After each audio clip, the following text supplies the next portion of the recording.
Hai, assalamualaikum sahabat. Ketemu lagi di novel Bidadari dalam Puisi part 26. Apkar mengajak Alia untuk jalan-jalan. Apakah kali ini dia akan benar-benar menyatakan perasaannya? Dan apakah Alia bisa menerimanya? Yang penasaran? Yuk kita lanjut. Cus!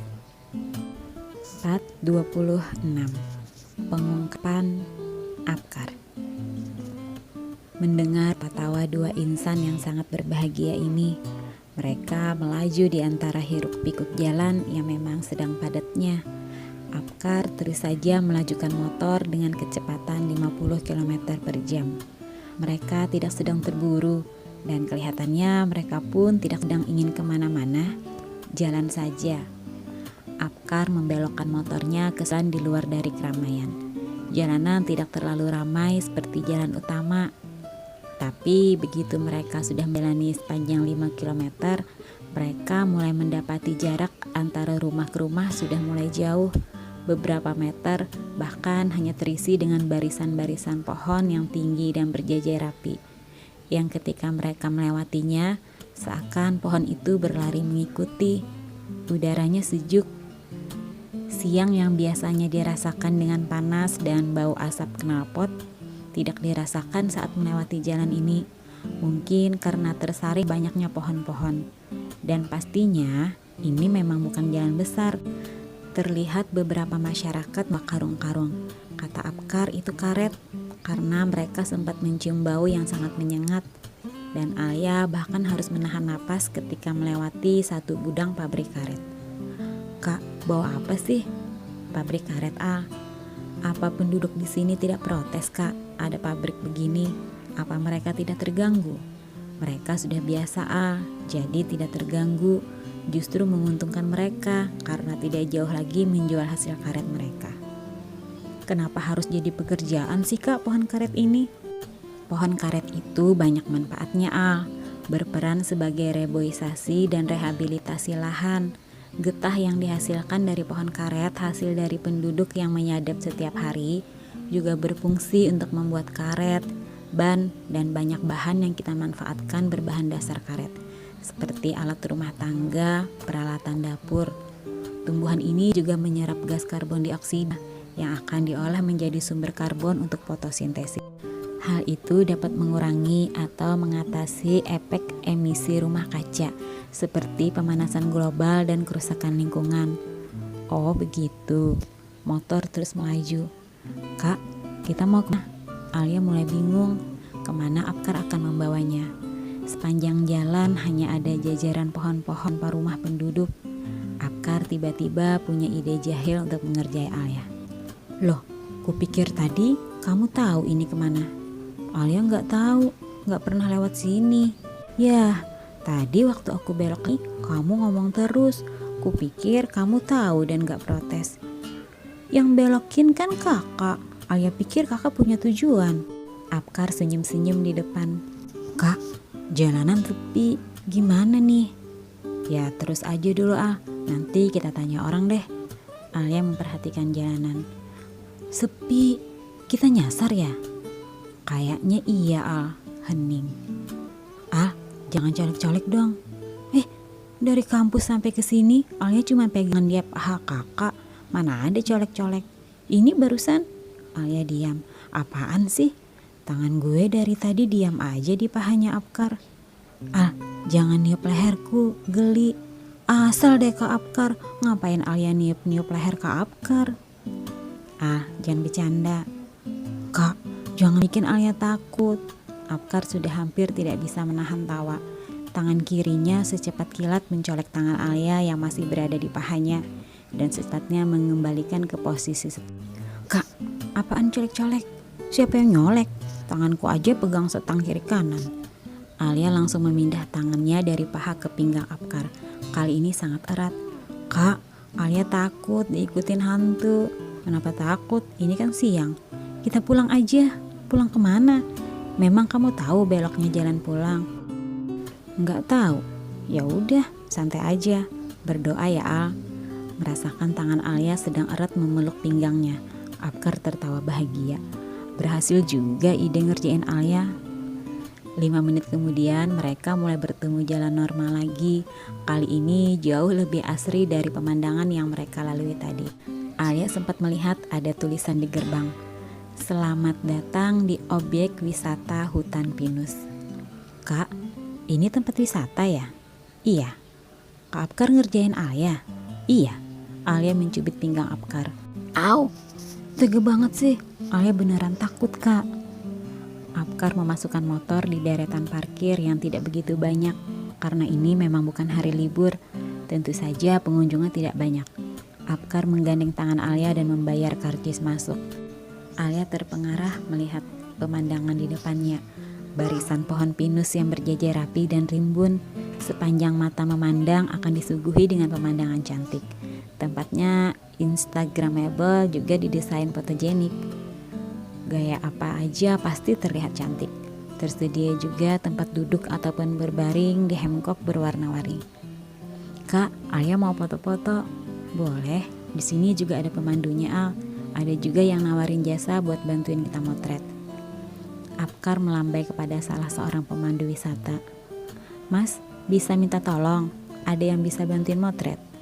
"Oh iya, sebentar Mas." Alia dan Apkar terdiam. Kalau foto sama teman-teman sih Alia jagonya. Mau dari pose berdiri sampai jungkir balik juga oke terus. Tapi kan ini lagi sama Apkar. Selain foto di bandara dan ada drama-drama nangisnya, mereka tidak pernah lagi berfoto. "Maaf Mas, Mbak, kalau saya bantuin mengarahkan gayanya boleh?" "Boleh," Alia langsung menjawab, sedang Apkar cuma mengangguk. Setelah mengambil 5 foto mereka berdua, akhirnya Apkar merasa kelelahan. "Udah Al, aku capek begini." "Ya, padahal Alia belum puas." "Kalau gitu kamu foto sendiri aja ya, biar Yoga tetap bantu kamu mengarahkan gaya." Alia setuju. "Mas, saya sendiri saja, dia udah kalah." Alia terbahak melihat tetes keringat sudah mengalir di wajah tampan Apkar. Yoga dengan setia mengarahkan gaya pada Alia. Yoga sendiri pun mengambil foto dari berdiri, duduk, setengah berbaring, sampai tengkurap. Apkar tidak menyia-nyiakan pemandangan lucu di depannya. Setiap Alia dipotret Yoga, Apkar pun memoto dari kamera ponselnya. Alia energik sekali, bak model aja dia. Mau diarahin gaya apa aja dengan cepat dan tanggap dilakukannya dan rileks sekali. Puas dengan puluhan foto dari kameranya, Alia merasa cukup. "Sudahan Kak, udah banyak banget." "Yakin?" Alia mengangguk. Apkar membuka tas kecilnya dan mengeluarkan selembar uang merah dari dompetnya. "Makasih Mas Yoga." "Terima kasih juga Mas, Mbak." Yoga menjabat tangan Apkar dengan hormat. "Kak, Alia lapar." Apkar melirik arloji. Sudah 12:30. "Ah, kita sholat dulu yuk, baru makan." Mereka berdua berjalan menuju satu tempat musola. "Kak sering kesini ya? Kok hafal?" "Pernah 2 kali waktu acara di tempat kerja dulu, dan sekali sama teman-teman di kos waktu ulang tahun Arman." Alia dan Apkar berhenti di depan musola kecil yang memang disediakan di tempat wisata itu. Mereka berdua mengambil air wudhu dan sholat zuhur berjamaah, karena saat itu tidak ada orang lain selain mereka. Tempatnya juga kecil, tidak ada pembatas antara laki-laki dan perempuan. Setelah membaca doa, Apkar menoleh ke belakang, memandang Alia yang sedang melipat mukena yang sudah disediakan di sana. "Semoga aku akan selalu bisa menjadi imam sholat dan imam hidupmu Al nanti." Alia melirik Apkar. "Ngapain lihat-lihat?" Ternyata wajah kamu asli ya Al. Dihapus air wudhu tanpa polesan apapun memang sudah cantik." Alia tersipu dan membalikkan tubuhnya, membuka tas dan mengambil bedak padat yang memang sudah ada kacanya, memoles sedikit wajah dengan spons dan memutar stik lipstik mengoles ke bibirnya. Untuk rambut, Alia hanya menyisirkan jarinya ke kepala agar tidak terlalu berantakan. Apkar melipat sejadah dan mengajak Alia keluar dari musola. "Kita makan di sana ya Al." Apkar menunjuk beberapa warung makan yang ada di dalam tempat wisata itu. Terdapat rombong-rombong kecil yang berada di antara pohon pinus. Begitu sejuknya. Mereka memilih makan nasi yang piringnya dialasi dengan daun pisang, lauk ikan goreng dan lalapan. Setelah makan, Apkar mengajak Alia duduk di bawah pohon pinus yang agak rindang dan bisa melindungi mereka dari sinar matahari. Pengunjung sepertinya sudah lebih banyak dari saat mereka datang tadi. Alia tersenyum melihat beberapa pasangan juga sedang diarahkan gaya oleh pemandu wisata. Kak, lihat deh itu kayak kita tadi. Wajah kakak yang sangat tertekan dan terlalu penuh beban. Mana foto kita tadi? Sambil duduk, mereka mengamati hasil jepretan foto yoga di ponsel Alia. Beberapa kali mereka tertawa menertawakan gaya Apkar yang kaku. Alia masih memandang foto-fotonya sendiri tadi. Sedang Apkar menghela napas untuk bicara tentang urusan pentingnya. Dan satu-satunya alasan kenapa hari ini dia pulang ke kota ini. Alia, aku mau ngomong sesuatu. Alia menoleh. Ngomong aja. Ih, Alia begitu banget. Apa dia tidak tahu aku ini mau ngomong penting, ngomong masa depan kita. Kak Apkar, jangan bikin aku merinding. Aku benar-benar gugup. Apakah mungkin penantianku ini akan berakhir manis saat ini? Ayah? Iya? Al, selama 2 tahun ini, apakah kamu pernah jatuh cinta? Alia menunduk. Apaan sih? Pertanyaannya kok begitu? Apa maksudnya? Aku ingin menjadi cinta pertama dan terakhirmu, Ayah. Alia terdiam. Ini bukan mimpi, Al. Ini nyata. Ini yang kamu tunggu. Ini yang kamu harapkan sejak 2 tahun yang lalu. Ayah? Alia masih saja tertunduk. Apkar juga tidak berani lagi mendesak. Dadanya bergemuruh hebat. Apakah ini menjadi awal yang baik atau sebaliknya menjadi akhir dari bahagia selama ini? Alia memandangi Apkar. Kenapa? Kenapa apa, Al? Kenapa baru sekarang, Kak? Sudah lama, sudah 2 tahun. Tapi aku tidak ingin membuatmu kecewa karena memiliki aku yang tidak ada apa-apanya denganmu. Dengar ya, kakak sudah membuang waktuku selama 2 tahun. Kakak melumpuhkan jiwaku dengan rindu keparat, tak bertuan. Kakak juga mematahkan impianku untuk bisa percaya bahwa cinta pertama itu adalah keindahan untuk pemiliknya. Buktinya Alia, menjatuhkan hati untuk orang yang akan pergi. Bahkan Alia tidak tahu apakah penantian Alia ini akan terbayar baik atau gagal. Aku minta maaf, Al. Kakak itu seenaknya saja merenggut perasaan jatuh cinta pertama Alia. Perasaan yang Alia tunggu-tunggu untuk datang di hati dan orang yang tepat. Setelah mendapatkannya, kakak sia-siakan. Apkar tidak berani menjawab. Dia masih ingin terus mendengarkan kekecewaan Alia padanya. Alia lelah, Kak. Seperti sedang berjuang tanpa senjata. Menumpang harap penuh pada nahkoda yang tidak melakukan perjalanan kemana-mana. Alia dingin pada harapan kosong tanpa kakak minta. Alia menggigil untuk memanggil dalam rindu sepi tanpa pelukan pasti. Kepada siapa surat dan puisi yang Alia buat untuk dibaca. Mendengar suara dan kabar kakak saja, Alia sudah bahagia. Alia marah dengan perasaan tidak wajar yang kurang ajar. Alia bersandar di pohon untuk menguatkan hatinya agar tidak menangis. Kali ini, Apkar mendekatkan wajahnya ke wajah Alia. Ingin sekali dipeluknya untuk meminta maaf. Sesakit apa Alia selama ini? Benar, runtuh juga kekuatan hatinya. Air mata itu sudah mengalir deras tanpa bisa disudahi. Apkar menghapus air mata itu dengan tangannya. Bukan berhenti, malah semakin deras dan semakin deras. Apkar tidak sanggup melihat gadis yang dicintainya menangis karena ulahnya. Dipeluknya tubuh mungil yang sedang meluapkan marahnya itu. Alia menyambut dan membalas pelukannya erat. Alia capek, Kak. Lelah. Tapi Alia tidak bisa untuk menyerah. Masih saja begini. Iya, sekarang akhir aku sudah di sini. Membelai rambut Alia. Kamu mau memaafkan aku, Al? Iya, Kak. Apkar melepas pelukannya dan kembali mengusap air mata Alia. Kamu boleh melakukan apa saja untuk melampiaskan marahmu. Boleh pukul aku, boleh tinju aku, boleh tampar aku, boleh caci maki aku. Aku siap, Alia. Dan Alia benar-benar memukul dada Apkar bertubi-tubi. Ingin dicekiknya leher Apkar, ingin dijambaknya rambut Apkar. Tapi tenaganya semakin melemah dan semakin melemah. Alia benci Kak Apkar. Kenapa Alia bisa jatuh hati pada Kak Apkar? Alia juga ingin merasakan begitu jatuh cinta akan bersambut baik, akan berjalan semestinya, melalui bagian-bagian indahnya, bisa berbagi cerita dan duduk bersama, bukan dengan menunggu tanpa kepastian begini. Tangan mungil itu jatuh di pangkuan Apkar, masih dengan tangisnya yang belum juga usai. Aku bukan ingin menyakitimu, Alia.